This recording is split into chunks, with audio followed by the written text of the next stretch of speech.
குட்டிகள் வெட்டப்படுறதுக்காக கசாப்பு கடைக்கு போறதுக்காக இருக்கு. மாட்டுக்கறி வெட்டக்கூடாது. நீங்க ஆட்டுக்கறி தின்னுங்க, மாட்டுக்கறி தின்னுங்க, கோழிக்கறி தின்னுங்க, பன்னிக்கறி தின்னுங்க. மீட்டு கறி ஏற்றுமதி செய்யறது எல்லாமே இஸ்லாமியர்கள் தான். பொய்யான தகவல்கள் அவ்வளவு வந்துகிட்டு இருக்கு. ஒருத்தர்லாம் சொல்றாரு,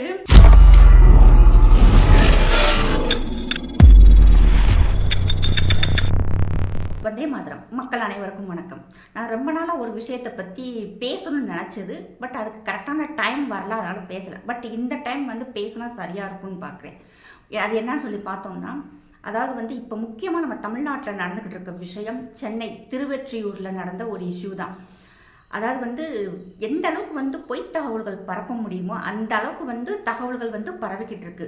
உண்மையான காரணம் பார்த்தோம்னா, பாரத் முன்னணியினுடைய வீர சிவாஜி என்பவர் ஒரு தகவல் வருது. அதாவது அவங்க இருக்கக்கூடிய பகுதியில் கன்று குட்டிகள் வெட்டப்படுறதுக்காக கசாப்பு கடைக்கு போகிறதுக்காக இருக்குது. அதை நீங்கள் தடுத்து நிறுத்துங்க அப்படின்னு சொல்லிட்டு ஒரு தகவல் வருது. அதை போய் அவர் அந்த திருவெற்றியூருக்கு போகிறதுக்கு முதல்லையே காவல்துறைக்கு ப்ராப்பராக அவங்க கம்ப்ளைண்ட் கொடுத்துட்டு காவல்துறையினுடைய உதவியோடு தான் அவங்க போகிறாங்க. இதில் பார்த்தோம்னா பொய்யான தகவல் என்ன பரப்பப்படுதுன்னு சொல்லி பார்த்தோம்னா, மாட்டுக்கறி கடை போடக்கூடாது, மாட்டுக்கறி வெட்டக்கூடாது, மாட்டுக்கறி சாப்பிடக்கூடாது அப்படின்ட்டு பலவிதமான தகவல்கள். உண்மையான தகவல்கள் பார்த்தோம்னா, அதாவது கன்று குட்டிகள் வெட்டுறது நம்ம நாட்டில் தடை செய்யப்பட்டிருக்கு.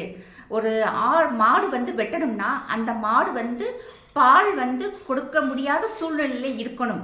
இன்னொன்று அந்த மாடு விவசாயத்துக்கு பயன்படுத்த முடியாத நிலையில இருக்கணும், நோய்வாய்ப்படாமல் இருக்கணும். இது இருந்தால் மட்டும்தான் அதை கசாப்புக்கு அனுப்புவாங்க. அதாவது அடிமாடுன்னு சொல்லுவாங்க இல்லையா, அதை பிரயோஜனப்படாததை கறிக்கு அனுப்புறது தான் கசாப்பு கடைக்கு போகும். அப்படி இல்லாமல் இது கன்றுக்குட்டி, அந்த கன்றுக்குட்டி 10 1 இல்லை 2 இல்லை 10 கன்றுக்குட்டியை கசாப்பு கடைக்கு அனுப்புறதுக்காக வச்சிருக்கிறாங்க. அதை நீங்கள் தடுத்து நிறுத்துங்கன்னு சொல்லி ஒரு நல்ல எண்ணம் படைத்த ஒருத்தர் ஃபோன் பண்ணியிருக்காரு வீர சிவாஜி அவர்களுக்கு. அவர் போய் அந்த இடத்துல பார்க்கும்போது வித்தின் செகண்டில் நிறைய இஸ்லாமிய இஸ்லாமியர்கள் ஒன்று சேர்ந்துடுறாங்க. சேர்ந்து இவர் கிட்டத்தட்ட இவங்க 3 பேர் தான் போயிருக்காங்க அந்த ஹிந்து அமைப்புல இருந்து. இவங்க 3 பேர்ட்டையுமே அமற்றாங்க. அந்த அளவுக்கு தேவையில்லை. ஏன்னா கூட காவல்துறையினர் வந்திருக்காங்க. காவல்துறையினர் பார்த்துக்கலாம். அதை விட்டு போட்டு எவன் ஃபோன் பண்ணானோ அவனுடைய ஃபோன் நம்பரை கொடு, அவன் யாருன்னு சொல்லுன்னு சொல்லி மிரட்டுறாங்க. இன்னொன்று இவர் அடிச்சு ஓட விட்ட மாதிரி ஒரு சிலர் சொல்றாங்க. அவரே ஒரு வீடியோ காணொலி ஒன்று வெளியிட்டிருக்காரு. நான் அங்கே போனது கன்றுக்குட்டிகளை காப்பாற்றதான், எல்லாருமா சேர்ந்து நம்ம நிறைய வீடியோ பார்த்துட்டோம். காவல்துறையினரே அந்த நிலைமையை சரி செய்யணும், அந்த நிலைமையை புரிஞ்சுக்கிட்டு இந்த 3 சகோதரர்கள் நீங்கள் பைக்கில் போங்கன்னு சொல்லிட்டு பைக்கில் அனுப்பிச்சி விட்டுட்டாங்க. இல்லை அப்படின்னு சொல்லியிருந்தா அந்த மிச்சம் இருக்க அந்த கூட்டத்தில் இருக்க அத்தனை பேருமே அந்த அளவுக்கு கொந்தளிக்கிறாங்க. இந்த அளவுக்கு கொந்தளிக்க வேண்டிய அவசியமே இல்லை. இந்தியாவில் பசுவதை சட்டம்னே ஒரு சட்டம் இருக்கு.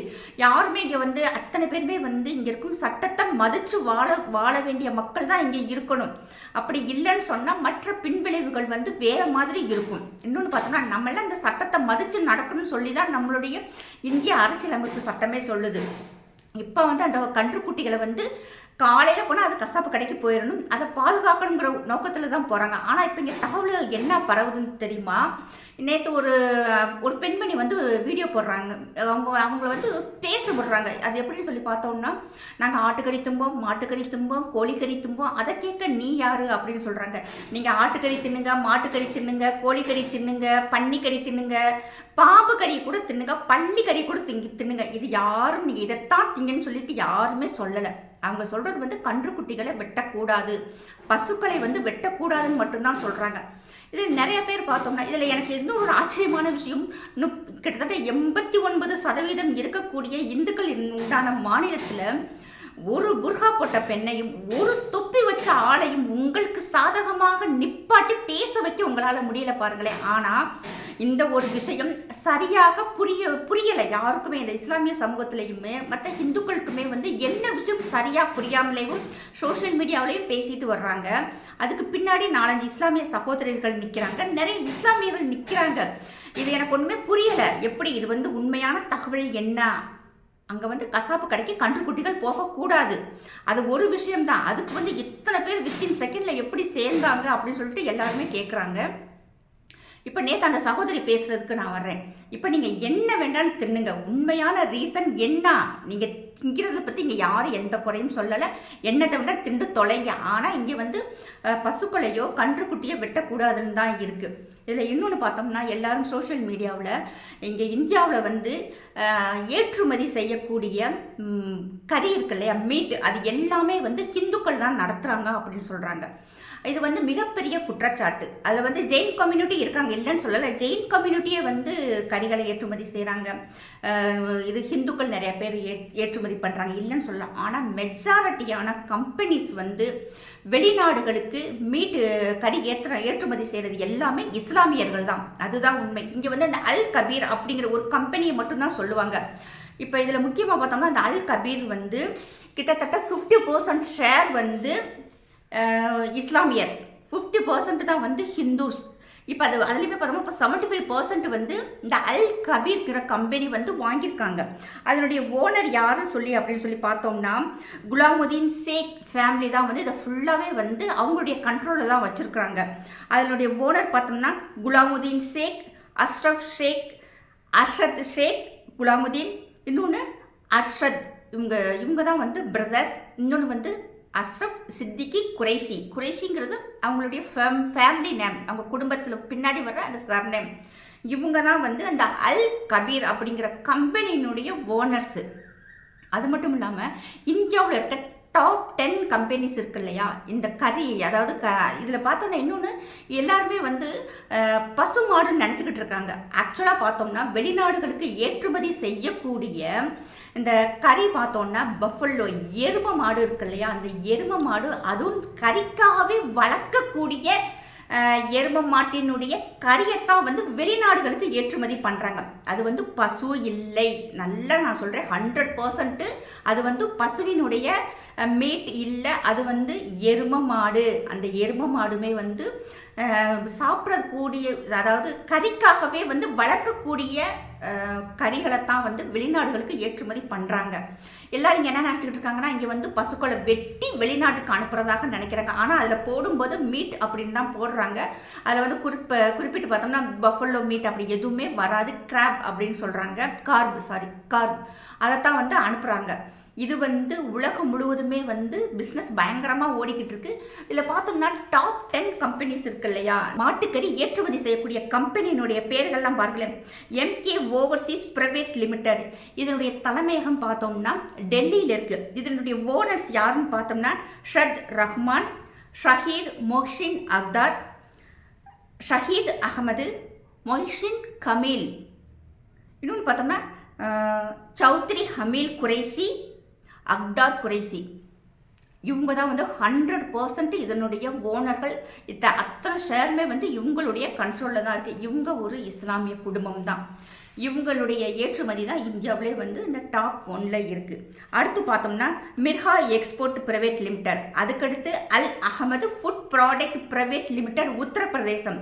இவங்கெல்லாம் பார்த்தீங்கன்னா இஸ்லாமிய குடும்பங்கள் தான். அதுக்கடுத்து பார்த்தோம்னா HMA agro industries private limited, Allana sons private limited. இதில் அடுத்து பார்த்தோம்னா fair export India private limited. அதுக்கடுத்து பார்த்தோம்னா Al Amar frozen foods exports. இப்போ அடுத்து வர்றது இந்த அல் கபீரில் தான் வந்து 50% ஹிந்துஸ், 50% முஸ்லீம்ஸ் இருக்காங்க. ஆனால் அந்த முஸ்லீம் பேரை மட்டும் விட்டுட்டு இவங்க எல்லாரும் பார்த்தீங்கன்னா இந்துக்கள் தான் வந்து கறிகளை வந்து ஏற்றுமதி பண்ணிக்கிட்டு இருக்காங்க அப்படின்ட்டு. அதுக்கடுத்து பார்த்தோம்னா அரேபியன் எக்ஸ்போர்ட் பிரைவேட் லிமிடெட், இதில் என்னுடைய ஓனர் பார்த்தோம்னா Sunil Kapoor. MKR Khan frozen food and, இதனுடைய ஓனர் பார்த்தோம்னா மதான் அபோட். இவங்களும் இஸ்லாமியர் தான். கிட்டத்தட்ட டாப் 10ல் இருக்கிற அந்த கறி ஏற்றுமதி செய்யக்கூடிய ஓனர்ஸ் எல்லாமே இஸ்லாமியர்கள் தான். இது எந்தெந்த நாட்டுக்கு போகுதுன்னு சொல்லி பார்த்தோம்னா அவங்களே வந்து அதை சொல்கிறாங்க, போன்லெஸ் பஃபல்லோ மீட் அப்படின்னு சொல்லி தான் கொடுத்துருக்காங்க. இதனுடைய பிரான்ச்சஸ், இதனுடைய வேறு பெயர்கள் வந்து ஷேர் மார்க்கெட்டில் லிஸ்டட், வேறு பேர்களில் வந்து லிஸ்டட் ஆகிருக்கு. அதில் பார்த்தோம்னா ஜசுபா கார்பரேஷன் ஷேர்ஸ் அதுவே இருக்குது.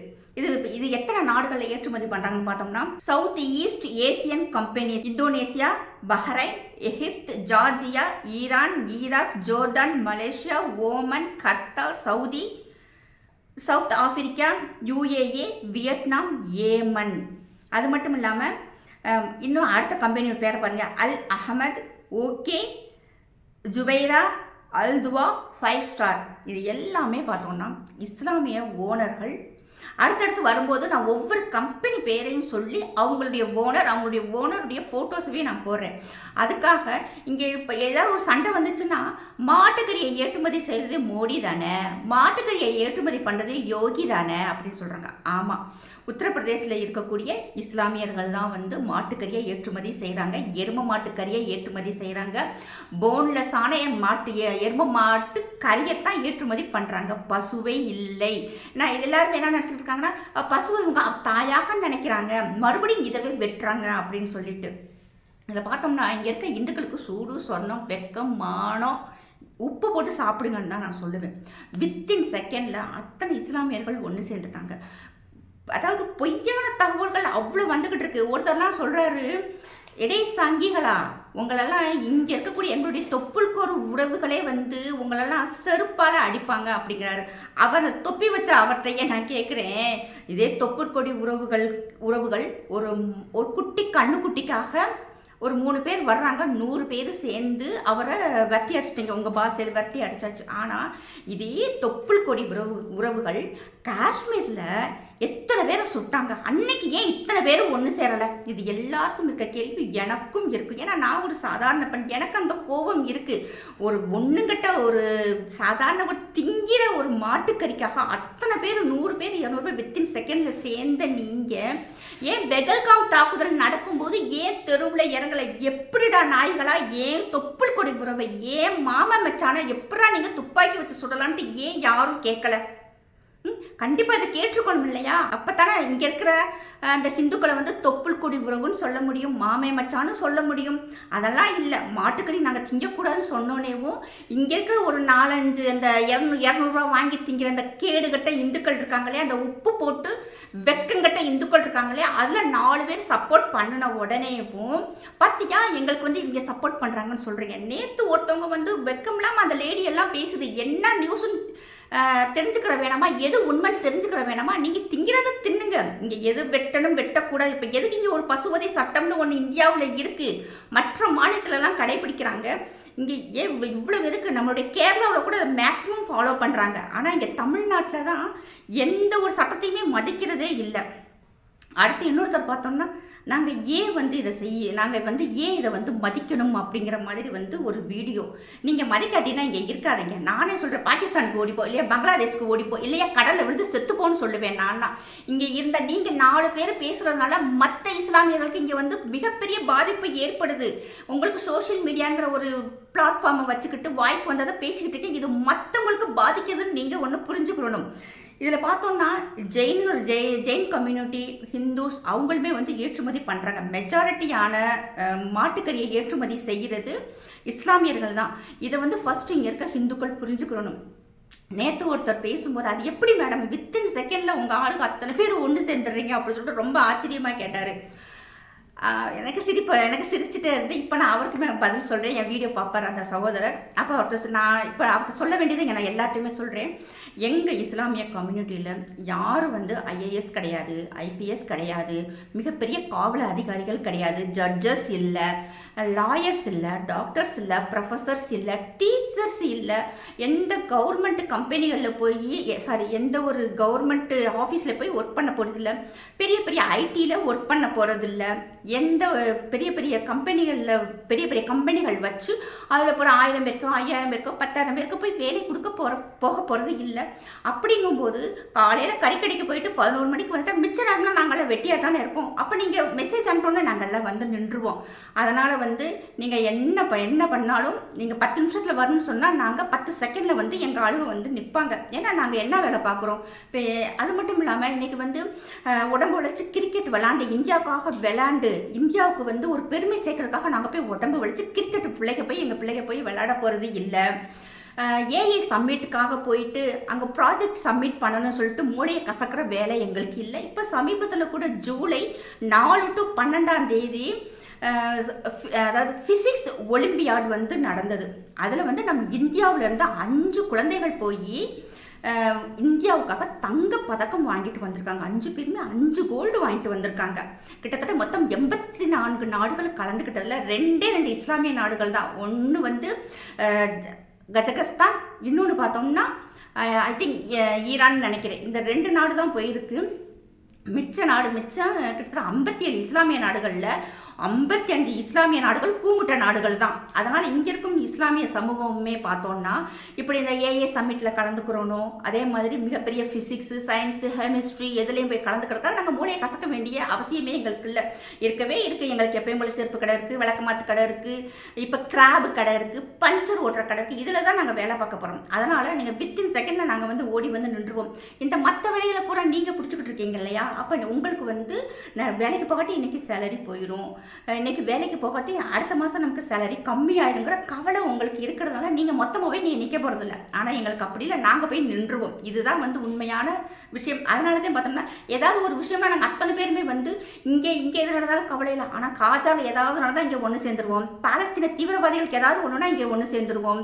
மற்ற ஈரானில், ஈராக்கில், எகிப்தில் ஏதாவது நடந்தால் அவங்களுக்காக இங்கே வந்து பொங்குன்னு பொங்கும். ஆனால் இங்கே இருக்கிற இந்த தொப்புள் கொடி உறவுகள்னு சொல்லிட்டு பொய் சொல்லிக்கிட்டு நாங்கள்லாம் உங்களை ஏமாற்றிக்கிட்டு இருக்கோம். உங்களுக்கெல்லாம் புரியவே மாட்டேங்குது. அந்த தைரியத்தில் தான் ஒருத்தர் இங்கே உட்காந்து வீடியோ போட்டுக்கிட்டு இருக்காரு. ஏன் தொப்புள் கொடி உறவே உன்னை திரும்ப அடிக்கும் அப்படின்னு தைரியமாக எப்படி ஒருத்தர் வீடியோ போட முடியும்? இங்கே இருக்க இந்துக்களுக்கு நான் மறுபடியும் சொல்கிறேன், கேவலமாக பேசுவேன். வெட்கமான சூடு சோறுன்னு எதுவுமே இல்லை. நேற்றெல்லாம் ஒரு நார்த் இந்தியா ஒரு சின்ன பொண்ணு ஒருத்தவங்க வீடியோ போட்டிருக்காங்க. தமிழ்நாட்டில் இருக்க இந்துக்களுக்கு வளையலும் சேலையும் வாங்கி அனுப்புறேன்டா, உடுத்துங்கடா அப்படிங்கிறாங்க. வாங்கி அனுப்ப சொல்லலாம், எனக்கெல்லாம் தவறேனே சொல்லலை. வாங்கி உடுத்திக்கங்க, பேசாமல் வீட்டிலேயே உட்காந்துக்கலாம். ஏன்னா அந்த 3 பேரில் அந்த வீர சிவாஜி அவர் மட்டும்தான் அங்கே நின்று தைரியமாக நல்லா பேசுகிறாரு. மற்றவங்க ஆனால் உண்மையிலே இந்த இடத்துல காவல்துறையை நம்ம ரொம்ப வந்து பாராட்டணும். அந்த சூழ்நிலையை நமக்கு ரொம்ப சிறப்பாக ஹேண்டில் பண்ணாங்க. இல்லாட்டினா வேறு மாதிரி அவர் மேலே கையை வச்சுருந்தா இன்றைக்கி தமிழ்நாட்டில் இருக்கிற மக்களினுடைய வாழ்வாதாரம் மிகப்பெரிய பாதிப்பாக ஆயிருக்கும். ஏன்னா வந்து இங்கிட்ட ஒரு கூட்டமாக தான் இருக்குது. அது என்னன்னே தெரியாமல் இங்கிட்ட ஒரு கூமுட்டை கூட்டம் வந்து வீடியோ போட்டுக்கிட்டு இருக்குது. அதனால் பார்த்தோம்னா காவல்துறை அந்த இடத்துல சிறப்பாக கையாண்டாங்க. அந்த இஸ்லாமியர்கள்லாம் கொஞ்சம் யோசிக்கலாம், அது என்ன விஷயம் சொல்லிட்டு ஒரு 2-3 வீடியோ பார்த்தாலே தெரியும். அதை விட்டு போட்டு வந்த உடனே போய் உடனே வீடியோ போட்டு மறுபடியும் அந்த கமெண்ட்டை திட்டு வாங்குறீங்க. எனக்கு அதுதான் ஒரு ஆச்சரியமாக இருக்குது. நான் மேக்ஸிமம் இந்த இஸ்லாமியர் போகிற வீடியோ நான் பார்க்கவே மாட்டேன். எனக்கு இருக்கிற 2-3 ஃப்ரெண்ட்ஸ் எல்லாம் தயவுசெய்து பாருங்கள் மேடம், அவங்க என்ன பேசுகிறாங்கன்னு பாருங்கன்னு. சார் எனக்கு அந்தளவுக்கு முதல்ல எனக்கு பொறுமை இல்லை, அவ்வளோதான். ஏன்னா நான் ஒரு டென்ஷன் ஆயிடுவேன் எனக்கு. அதனால் நான் பார்க்கவே எனக்கு பிடிக்கவே இல்லை. இருந்தாலும் அந்த கமெண்ட்களை பார்த்துட்டு சொல்கிறேன், வீடியோ போடுறதுக்கு முன்னாடி ரொம்ப ஒரு மனுஷனை ஏமாற்ற வேண்டாம். இறைவனுக்கு நம்ம பயந்து நடந்துக்கிறோம். 20 மலக்குகளும் நம்மளை பார்த்துக்கிட்டு இருக்காங்க. நாளைக்கு ஆண்டவன்கிட்ட போய் நம்ம பதில் சொல்லணும். அதனால் முடிஞ்ச அளவுக்கு உண்மைகளை பேசுங்க, அதுதான் நான் சொல்லுவேன்.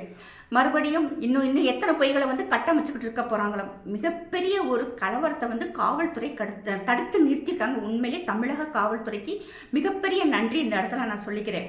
ஜெய்ஹிந்த், ஜெய் பாரத்.